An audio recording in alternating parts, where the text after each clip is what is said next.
ابو داؤد نے دیکھا تو بہت پسند کیا، اور اس کے بعد میں انہوں نے جب جیسے کہ اپروول دے دیا تب انہوں نے پھر اس کتاب کو عام کیا۔ امام ابو داؤد نے اس کے علاوہ فقہ، عقیدہ اور ایک لفظ بولتے ہیں جرح و تعدیل، جیم را ہا، جرح، تعدیل، تا عین دال یا لام، یہ دو حدیث کی دنیا کے سب سے اہم الفاظ ہیں، یہ دونوں جرح و تعدیل، یعنی جو لوگ نیریٹرز ہیں، حدیثوں کے بیان کرنے والے ہیں، ان کی اصلیت کا پتہ چلانا، ان کی اتھینٹسٹی کو دیکھنا، ان کے بارے میں معلومات لینا، ان کی صحت کے بارے میں معلومات لینا، ان کی ذہانت کے بارے میں جانچ پڑتال کرنا، اور تب جا کر کسی حدیث کو آگے بڑھانا۔ اور اگر کسی بارے میں، کسی شخص کے بارے میں جو ہے کوئی بات ایسی معلوم ہے کہ جس کی وجہ سے حدیث کا ان سے بیان کرنا، لکھنا مناسب نہیں معلوم ہوتا، تو اس کو بھی بیان کرنا۔ تو اس طرح کی بات ہے۔ علامہ ابن حجر عسقلانی رحمۃ اللہ علیہ، جنہوں نے بخاری شریف کی حدیث کی وہ لکھی ہے، شرح لکھی ہے، اور ان کی شرح کا نام ہے فتح الباری۔ یہ جو علامہ ابن حجر عسقلانی رحمۃ اللہ علیہ بہت بڑے محدث گزرے ہیں، انہوں نے بخاری شریف کی جو شرح لکھی ہے، اس کا جو ایکسپلینیشن لکھا، جب عام طور پر ہر بخاری شریف کے ٹیکسٹ کے ساتھ میں لکھی ہوئی ملتی ہے، تو اس کا ان کے اس ایکسپلینیشن کا نام انہوں نے رکھا فتح الباری فی الجامع صحیح للبخاری۔ تو انہوں نے لکھا کہ یہ جو امام ابو داؤد تھے، ان کے دادا، ان کا نام تھا عمران، وہ حضرت علی کی خلافت کے زمانے میں حضرت علی کے ساتھ میں تھے، اور وہ جنگ جو ہوئی ہیں، جس میں سے ایک جنگ کا نام ہے جنگ صفین یا صفین بولتے ہیں، صفین اصل نام ہے اس کا، صفین نہیں ہے، تو وہاں پر وہ شہید ہوئے ان کے ساتھ میں، یہ بات ان کے بارے میں کہی گئی ہے۔ بہرحال وہ علاقہ جو سجستان کہلاتا ہے، اور جس کے اندر وہ جو عبد المامون نام کا ایک چھوٹا سا دیہات ہے گویا، جو کہ سجستان میں تھا، وہ سجستان، اس کا ایک بڑا حصہ اس وقت جو ہے وہ افغانستان میں شمار ہوتا ہے، اور اس کا کچھ حصہ ایران اور پاکستان میں بھی ہے۔ یہ ہے وہ سجستان اور اس کے اطراف کے علاقے، اور خراسان، جنہوں نے پوری امت کو ایک سے بڑھ کے ایک محدث عطا کیا۔ تو یہ ہوا ہے، اور یہ جو تھے امام ابو داؤد، اتنی ساری حدیثیں انہوں نے جمع کی، امت تک پہنچایا۔ تو امام ابو داؤد کی کتاب سنن ابی داؤد کی خاص بات یہ ہے کہ انہوں نے مختلف حدیثوں کے بارے میں اپنا ایک چھوٹا سا ریمارک بھی دیا ہے کہ یہ حدیث جو ہے وہ حسن ہے۔ اب آپ کو میں نے عرض کر دیا تھا کہ صحیح حدیث کسے کہتے ہیں، صحیح لذاتہ، صحیح لغیرہ، حسن لغیرہ۔ حسن حدیث وہ کہلاتی ہے کہ جس کو مختلف لوگوں نے بیان کیا، تابعین نے، مگر حسن کی بیان کرنے والوں کی تعداد صحیح کہلانے والی حدیث کی تعداد سے کم ہوتی ہے، اور روایات الگ الگ آتی ہیں، اور جا کر ایک دوسرے کو متن، اس کا جو ٹیکسٹ ہے حدیث کا، اس کو تقویت پہنچاتی ہے، تو وہ حدیث حسن کہلاتی ہے۔ تو محدثین کی دنیا میں اور آج کی دنیا میں بھی ہمارے مختلف علماء، عرب کے اور عجم کے، اگر وہ امام ابو داؤد کی کسی حدیث کو ذکر کرتے ہیں تو اس کی قوت کو بتانے کے لیے یہ بھی کہتے ہیں کہ اس حدیث کو امام داؤد نے حسن کے درجے کا مانا ہے۔ تو ہمارے آج کے علماء بھی اگر کسی حدیث کو ذکر کریں اور اس بنیاد پر کسی مسلک کی تائید کریں یا فقہ کی کوئی بات کہیں، اور اس میں جب یہ کہتے ہیں کہ امام ابو داؤد میں حدیث آئی ہے اور امام ابو داؤد نے اس کو کہا کہ حدیث حسن ہے، تو اس کہنے کا ایک بڑا اثر ہوتا ہے۔ اچھا، خود امام ابو داؤد نے یہ فرمایا کہ ایک تو یہ بات ہے کہ اس میں ابو داؤد میں 4800 کے قریب حدیثیں جمع ہیں، اور اس میں اس کو امام ابو داؤد نے فرمایا کہ میں نے اپنی 15-20 سال کی محنت میں 5 لاکھ حدیثیں جمع کی۔ 5 لاکھ حدیثیں کیا مطلب ہے؟ 5 لاکھ افراد سے مل مل کر ان کو چھان پھٹک کر میں نے جمع کی، مگر اس میں سے 4800 حدیثیں میں نے جمع کی، اور اس 4800 کی گنتی میں بھی بعض علماء کہتے ہیں کہ 4000 حدیثیں ہیں جو انہوں نے اپنے نزدیک آخری درجے کی صحیح سمجھ کر ابو داؤد نامی کتاب میں اس کو لکھا ہے۔ اور جو 4000 حدیثیں لکھی ہیں، تو اس کے بارے میں بھی یہ روایت ہے کہ جو حدیثیں میری نظر میں سب سے زیادہ صحیح تھی، ان حدیثوں کو میں نے لکھا ہے ابو داؤد میں اپنی کتاب میں، اور یہ بھی فرمایا کہ کسی حدیث کے بارے میں اگر میں کہہ دوں کہ وہ حسن ہے تو اس کا مطلب ہے کہ وہ اتنے درجے کی صحیح ہے، اور اگر کسی حدیث کے بارے میں نے کوئی بھی جو ہے ایکشن ری ایکشن نہیں لکھا، میں نے اس کے بارے میں کوئی کمنٹ نہیں لکھی ہے، تو اس کو سمجھ جائے کہ وہ جو حدیث ہے وہ حسن کے درجے کی ہے۔ اور یہ بھی کہا جاتا ہے ان کے بارے میں کہ میں نے جو حدیثیں جمع کی ہیں تو جن کے بارے میں نے کوئی بات نہیں کہی ہے تو وہ جو حدیث حسن کے درجے کی ہے، تو اس بات کو علامہ ابن کثیر رحمۃ اللہ علیہ نے، علامہ ابن کثیر جو بہت بڑے محدث ہیں، بڑے مفسر ہیں، ان کی کتاب ہے اختصار علوم الحدیث، اختصار علوم الحدیث، اس کتاب میں علامہ ابن کثیر نے جو جملہ امام ابو داؤد کی طرف منسوب کیا کہ جس کی حدیث کے بارے میں نے کوئی کمنٹ پاس نہیں کیا ہے تو وہ حسن کے درجے کی ہے، تو اس بات کو لکھنے سے پہلے علامہ ابن کثیر رحمۃ اللہ علیہ نے اپنی کتاب اختصار علوم الحدیث میں لکھا ہے وَيُرْوَى، اور روایت کیا جاتا ہے۔ ایک ہے آپ عربی میں بولے روا، انہوں نے بیان کیا، اور ایک ہے کہا جائے یُرْوَى، ان کی طرف یہ بات منسوب کی جاتی ہے، دونوں میں زمین آسمان کا فرق ہے۔ تو محدثین کی دنیا میں جب بولا جاتا ہے لفظ یُرْوَى تو اس کو بولتے ہیں یہ صیغہ تمریض ہے، تا میم را یا ضاد، تمریض۔ تمریض کے لفظ میں سے آپ تے کو نکال دیجئے تو کیا بچا؟ مریض۔ مریض کسے کہتے ہیں؟ بیمار کو۔ اور تمریض جب آپ نے کہا تو یہاں اس کا معنی دوسرا ہو گیا، یعنی یہ قول جو امام ابو داؤد کی طرف منسوب کیا گیا ہے کہ میں نے جس حدیث کے بارے میں اگر کچھ نہیں کہا ہے تو وہ حسن کے درجے کی ہے،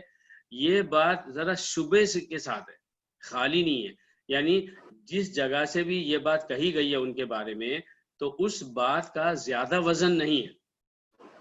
اتھینٹک اتنی نہیں ہے، یعنی پھر یہ پلٹ کا بات ہوتی ہے کہ وہ حدیث ہے ابو داؤد میں جن میں جو ہے انہوں نے اس حدیث کے بارے میں کوئی کمنٹ پاس نہیں کیا ہے، تو اس حدیث کو کتنے درجے کی اسٹرانگ مانی جائے؟ اگر جو قول ان کی طرف منسوب کیا گیا ہے کہ اگر میں نے کوئی کمنٹ پاس نہیں کیا تو وہ جو ہے حسن کے درجے کی ہے تو بہت بڑی بات ہو گئی، مگر خود اس بات کو جو ان کے بارے میں کہا گیا ہے تو اس کے بارے میں بھی امام ابن کثیر نے لفظ یُرْوَى استعمال کیا، یعنی صیغہ تمریض، یعنی ڈاؤٹ فل ہے، اس طرح کی بات سمجھ میں آتی ہے۔ بہرحال یہ تھے ہمارے امام ابو داؤد رحمۃ اللہ علیہ، اور اللہ تعالیٰ نے ان کو اتنا زیادہ یا تو قبول کیا اور وہ حدیث ہمارے سامنے آئی ہیں۔ اور اس کے بعد ہم لے لیتے ہیں، اس کے بعد جو ہے ایک اور امام کو، امام نسائی رحمۃ اللہ علیہ کو، ان کو بھی لے لیتے ہیں آج کی محفل میں۔ اور امام نسائی کی کتاب کی بھی بڑی اہمیت ہے، جیسے کہ میں نے آپ سے عرض کیا کہ امام نسائی نے بہت ساری کتابیں لکھی ہیں، مگر جب انہوں نے صرف حدیثیں جمع کی جو ان کی نظر میں صحیح تھی مگر انہوں نے مزید تحقیق نہیں کی تھی تو اس کی تعداد پہنچی 10,770، اور پھر جب انہوں نے اس کا پھر سے جائزہ لیا، پھر حدیثوں کو شمار کیا تو پھر اس کی تعداد ہوگی 5,774، جس میں زیادہ حدیثیں ہیں اسے کہا جاتا ہے سنن کبریٰ، اور جس میں کم حدیثیں ہیں جو سلیکشن کے بعد پھر دوبارہ ری سلیکٹ کی گئی ہیں تو اسے کہا جاتا ہے سنن صغریٰ، اور چونکہ اس کو ری سلیکٹ کیا گیا تھا لہذا اس کا نام بھی علماء نے کہا مجتبیٰ ہے، یعنی سلیکٹڈ ہے۔ تو امام نسائی رحمۃ اللہ علیہ، ان کا نام تھا ابو عبد الرحمن، یہ بھی پہلا لفظ ابو عبد الرحمن جو ہے وہ کنیت ہے ان کی، آدم بھائی کو بھی ہم ابو عبد الرحمن کہہ سکتے ہیں، اللہ آپ سب کی عمر میں برکت دے۔ تو ابو عبد الرحمن ان کا اصلی نام ہے احمد بن شعیب بن علی بن سنان بن بحر بن دینار النسائی۔ اب یہ جو نسائی ہے یہ بھی جو ہے نسا، نون سین الف، یہ نسا نام کا ایک شہر ہے، یہ بھی خراسان ہی میں ہے، پہلے خراسان میں تھا، اب وہ ترکمانستان میں اس شہر کو مانا جاتا ہے۔ تو یہ ہمارے امام نسائی رحمۃ اللہ علیہ بھی پیدا ہوئے